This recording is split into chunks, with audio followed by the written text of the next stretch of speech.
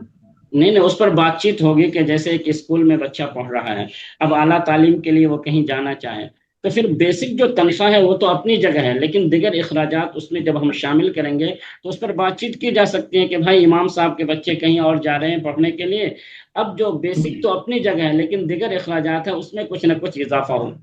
جیسے ایک چھوٹی سی مثال، اگر مسجد ہاں میں رہائش کا بہترین انتظام ہے تو 15,000 آپ ان کو دے رہے ہیں اور الاؤنسز کچھ کم ہو جائیں گے. لیکن اگر امام صاحب باہر کہیں کرائے پر لے رہے ہیں تو پھر ان جو گھر کا جو کرایہ ہے اس کو بھی ذہن میں رکھتے ہوئے تنخواہ طے کی جائے.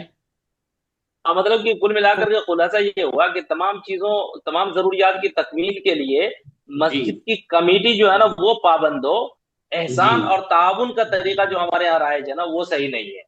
جی جی بالکل درست احسان فرمایا اور آپ نے. تعاون کا طریقہ نہیں ہونا چاہیے، اب بلکہ جیسے مسجد اکرام. کی جو جی کمیٹی ہے. خلاصہ، مولانا اویس قادری نے یکساں تنخواہ کی بات کی ہے جو کہ بہت مناسب بات ہے.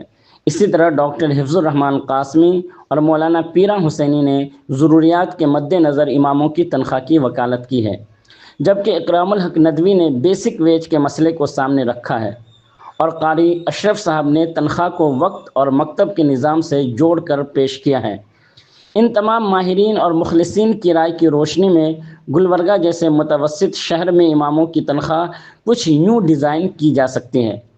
بنیادی تنخواہ یعنی لازمی تنخواہ 15,000 ہو، اور اگر امام حافظ، قاری یا عالم ہو تو 3 سے 8,000 کے درمیان اضافہ کیا جا سکتا ہے. اسی طریقے سے اگر مسجد میں رہائش نہ ہو تو امام کو 5 سے 8,000 روپے کرائے کے نام پر دیے جائیں. اس کے علاوہ کھانے کے لیے بھی تقریباً 3 یا 5,000 روپے متعین کیے جائیں. امام کے بچوں کی تعلیم کے لیے بھی 2,000 سے 6,000 تک کی رقم متعین کی جا سکتی ہے. اسی طریقے سے علاج و معالجہ کے لیے بھی ہر مہینے امام کو 2,000 روپے دیے جائیں. نوٹ: شہروں، مکتب کے نظام اور حالات کے مد نظر اس میں تھوڑی بہت تبدیلی کی جا سکتی ہے. ایک متوسط تنخواہ کم از کم اتنی ضرور ہونی چاہیے. مدارس و مساجد اور دیگر اسلامی امور پر ہم جمعرات کو ویڈیوز لے کر حاضر ہوتے رہیں گے۔ چینل سبسکرائب فرمائیں اور ہماری اس مہم میں ساتھ دیں۔ شکریہ۔